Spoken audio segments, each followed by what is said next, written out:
Hello everybody and welcome to WonderCon. We're here from Pixel Legends. I'm Matt.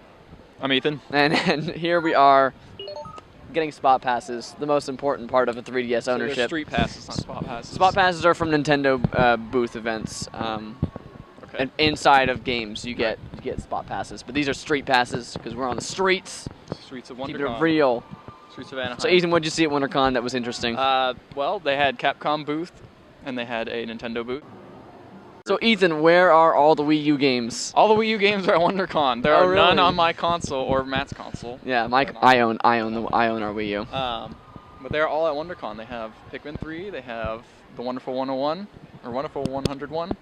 I'm gonna say 101. Because 101? 101 sounds better than 101 Okay. because it's just gonna be 101. this would be weird. The Wonderful 101. They had Game & Wario. Game & Wario, Pikmin 3. They have a Monster Hunter Tri Ultimate, which is actually already out. Yeah, They had a few games that are already out. Just letting people know. Luigi's Mansion is brand new. That's out. They had a live demo of I do believe it was Animal Crossing, the next one for the 3DS. We looked around at Capcom. They had the new Resident Evil game, which is actually an old Resident Evil game. Which is actually a 3DS Resident Evil game, but it's now on a PS3.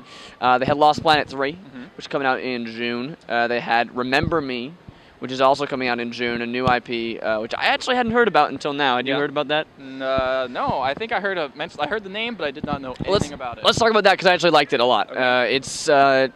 It looks like a combination between like Batman Arkham Asylum or Arkham City, combining that with kind of a Mirror's Edge kind of style or future city kind of world and dystopian kind of universe. Yeah, exactly. And it had the same kind of similar kind of combat. It had like a combo creator system that you can actually create your own combos. I noticed that. And it was not in the demo, but you could do it in the full game. The music was really good. That was one of the sound design in that game was actually the best part about that game. The game was fun itself, but yeah, really interesting music. It sounds a lot like Transistor from Supergiant Games. It's one of the first Capcom games not to come out of Japan. It's coming from France, I believe. Yes, France. Actually, you know that because it takes place in France. Oh, does it? Yes, Okay. in Neo Paris. Anyway, we also saw DuckTales. Woo. Anyway, yeah, we saw that, and that looked really cool. I personally have no connection with DuckTales. I think we're both a little too young for that. But the way they took an NES game and completely redrew it from scratch, put in high definition graphics, put in new music, redid the music actually. From what I heard, they made it more modern. And they have the original voice actors from the show and all sorts of stuff. They're going all out for this redo of an NES game, which I think is an interesting trend because the Capcom games of Disney or the Disney IP were of such beloved by so many people. I know Aladdin was one of my favorites. And so was Chip and Dale Rescue Rangers, I believe, as well. Yeah, that's gonna be interesting. Also, they've hand-drawn all the animation of the characters. The levels themselves are all 3D modeled, but the characters are all 2D, I believe. They look 2D, and they've been hand-drawn apparently, which is noticeable, and it looks really cool. Actually, it makes it look kind of old and new at the same time. It's hard to explain until you can really see it. It's similar to Rayman Origins, but a little bit different. Yeah, it's not all hand-painted like that, but it is, yeah, it's got a very similar style.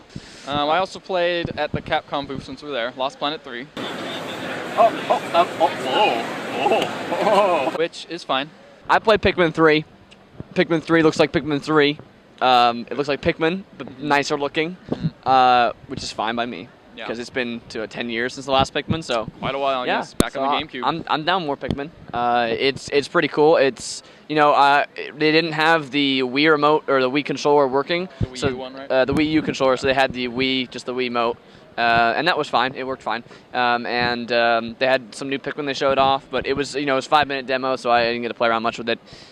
Just looks like more Pikmin. Tell me about the Wonderful 101 you played that. The Wonderful 101 is very much like Pikmin, but it is more action-oriented. It's like a comic book version of Pikmin. Pretty much. You get this group of people, and you can turn them into different shapes, and you can wield them to your power, and maybe make I want to draw a line up on the Wii U pad, and it'll turn into a sword, and then you activate that sword, and now you get this big sword of people walking around hitting stuff. It's kind of neat. It seems pretty crazy. It is. It's a Platinum game. It's a first-party title, it's Nintendo's publishing it, but it is Platinum is making it, and they're known for pretty crazy games. Yeah, there's also other things you can do, like you can turn them into a fist and punch people with the fist. It had a cool style. The aesthetic was really neat looking, very comic booky, very action comics. Very much of Beautiful Joe. Yeah, in some ways. actually that's what it looked like. Came to mind. It seems neat. It just seems like a completely new IP, and I'm really glad to see that from Nintendo. It's ridiculous, and I'm really looking forward to it. Yeah, awesome. Well, that was pretty much our opinion on WonderCon. Is there anything else? It was Wario. Game & Wario. Game & Yeah, Wario. Game & Wario. I hadn't seen enough of that to really think. I mean, it looks fun, but I don't have much to talk honestly, about. It seems a lot like, while playing some of the games, I was like, this seems a lot like Nintendo Land. That one with the skiing seemed a lot like the F-Zero game. Yeah, the one with the bow and arrow looked a lot like it was. Yeah, sure, it was like a slightly different mechanic, but it's basically the same. But I want that Wii has been gathering dust on my shelf for a while now, and I want something solid to play on it. So well, you can steal all the games from WonderCon, and you'd probably have a good little library there. Yeah, hopefully. Not that I'm advocating that. And that was WonderCon. I don't think there's anything else that we need to talk about. There's not a whole lot of games here, but what they showed was pretty interesting, and it's nice to get the consumers' hands on games that weren't actually available. Exactly. All right. Concerning hobbits.